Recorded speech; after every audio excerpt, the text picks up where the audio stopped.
Assalamualaikum warahmatullahi wabarakatuh. Bapak Ibu, selamat bergabung dengan komunitas belajar Belajar Basamu melalui platform Merdeka Mengajar. Bapak Ibu semuanya, ini adalah season 2 dari pembelajaran kita. Untuk itu Bapak Ibu, kita hari ini fokus kepada model pembelajaran Project Based Learning. Bapak Ibu, Project Based Learning bukanlah hal baru di dunia pendidikan. Pembelajaran berbasis project ini telah dilaksanakan oleh banyak orang. Implementasi dari Project Based Learning terbukti mampu meningkatkan efektivitas dalam berbagai aspek di kelas. Ada banyak hal yang bisa diasah dari penerapan pembelajaran berbasis project.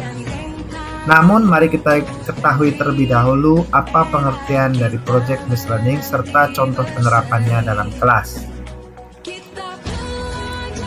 Project Based Learning adalah sebuah model dalam pembelajaran yang memberikan kesempatan pada siswa untuk memperdalam pengetahuannya sekaligus mengembangkan kemampuan melalui kegiatan problem solving dan investigasi.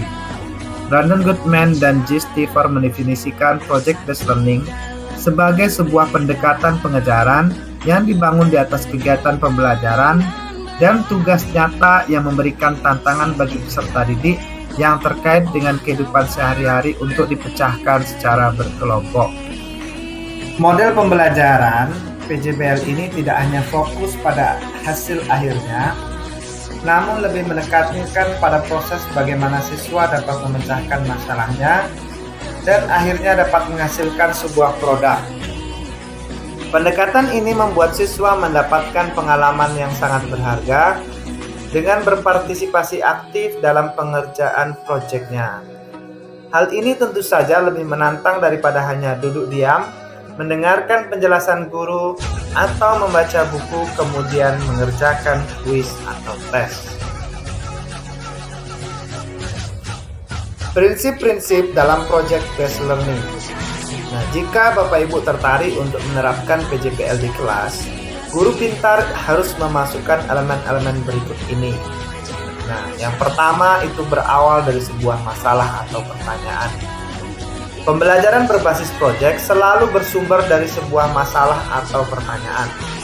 Permasalahan yang harus dipecahkan harus memiliki tingkat kesulitan yang disesuaikan dengan level siswa. Jangan sampai memberikan tantangan untuk siswa kelas 6 SD pada siswa kelas 2 SD. Yang kedua adalah otentik dan relevan. Proyek yang dilakukan siswa harus mencakup pertanyaan-pertanyaan dalam dunia nyata atau yang relevan dengan pengalaman siswa. Dengan demikian, siswa dapat menghubungkan antara pengetahuan yang didapatkan saat pembelajaran dengan manfaat atau kegunaan di dunia nyata.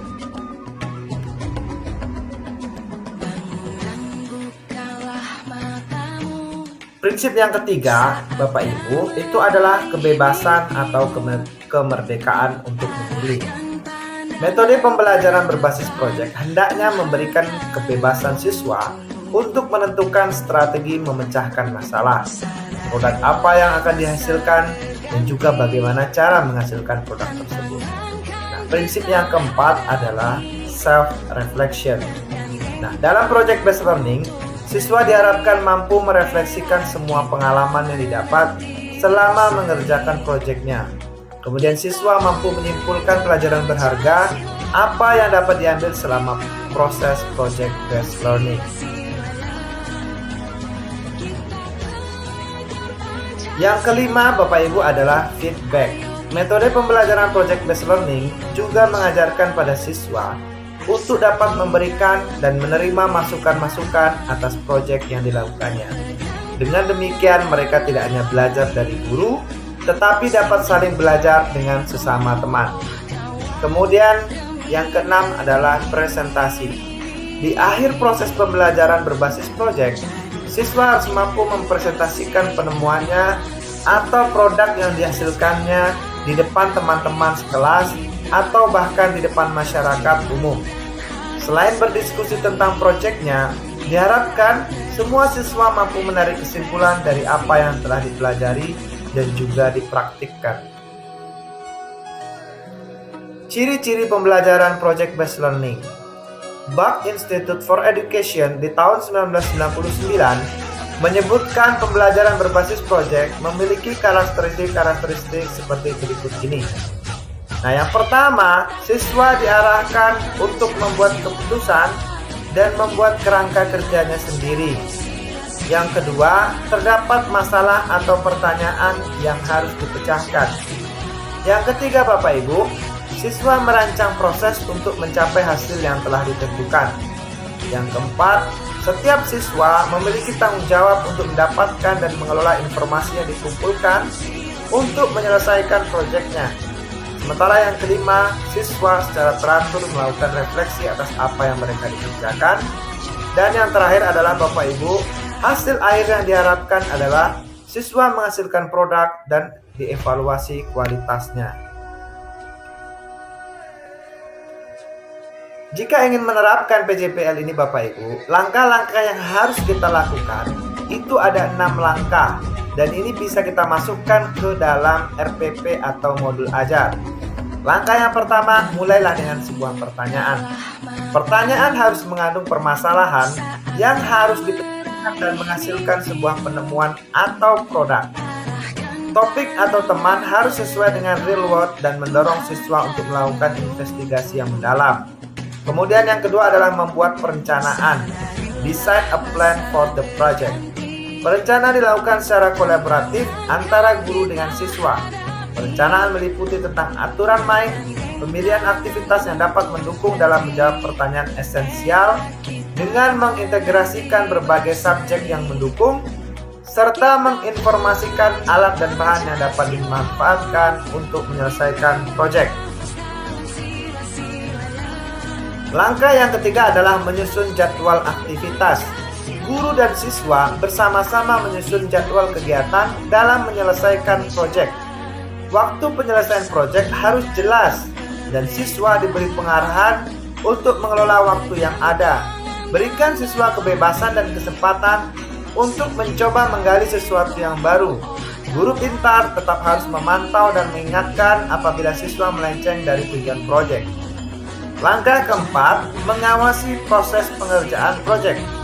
Meskipun siswa diberikan kebebasan menentukan strategi dan cara mengerjakan proyeknya, guru pintar tetap bertanggung jawab untuk memantau siswa selama menyelesaikan proyek. Guru pintar bertindak sebagai mentor yang selalu mengarahkan para siswa untuk selalu fokus dan terarah dalam mengerjakan proyeknya. Langkah kelima Bapak Ibu, memberikan penilaian terhadap produk yang dihasilkan.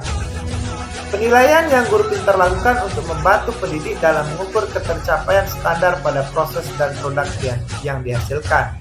Guru pintar juga berperan dalam mengevaluasi kemajuan setiap siswa dan memberi feedback. Selanjutnya, guru pintar dapat menyusun strategi pembelajaran berikutnya. Penilaian produk dapat dilakukan dengan mempresentasikan produknya di depan teman atau guru. Dan langkah terakhir Bapak Ibu adalah melakukan evaluasi. Pada akhir proses pembelajaran Project Based Learning, guru dan siswa melakukan refleksi terhadap kegiatan yang telah dilakukan dan produk yang telah dihasilkan. Proses refleksi dapat dilakukan secara individu maupun kelompok. Siswa hendaknya diberikan kesempatan untuk mengungkapkan perasaan dan pengalamannya selama menyelesaikan proyek. Bapak Ibu, kelebihan kita menggunakan Project Based Learning ini adalah yang pertama, memotivasi peserta didik dengan melibatkannya di dalam pembelajaran. Yang kedua, menyediakan kesempatan pembelajaran berbagai disiplin ilmu. Yang ketiga, membantu keterkaitan hidup di luar sekolah. Yang keempat, menyediakan peluang unik karena pendidik membangun hubungan dengan peserta didik sebagai fasilitator. Kemudian yang kelima, menyediakan kesempatan untuk membangun hubungan dengan komunitas yang besar. Dan yang terakhir, membuat peserta didik lebih aktif dan berhasil memecahkan problem-problem yang ada. Namun Bapak Ibu, tetap dari kelebihan-kelebihan yang ada, PJPL memiliki kekurangan. Yang pertama, itu memerlukan banyak waktu untuk menyelesaikan masalah. Yang kedua, membutuhkan biaya yang cukup banyak. Yang ketiga, banyak pendidikan yang merasa nyaman dengan kelas tradisional, di mana pendidik memegang peran utama di kelas. Kemudian yang keempat, banyaknya peralatan yang harus dibeli. Yang kelima, peserta didik memiliki kelemahan dalam percobaan dan pengumpulan informasi akan mengalami kesulitan. Kemudian yang terakhir, ada kemungkinan peserta ada yang kurang aktif dalam kerja kelompok sehingga dikhawatirkan peserta didik tidak bisa memahami topik secara keseluruhan. Demikian Bapak Ibu, terima kasih atas perhatian Bapak Ibu semuanya. Silakan Bapak Ibu membuat sebuah modul ajar atau perangkat pembelajaran yang menggunakan model project based learning. Terima kasih atas perhatian. Assalamualaikum warahmatullahi wabarakatuh.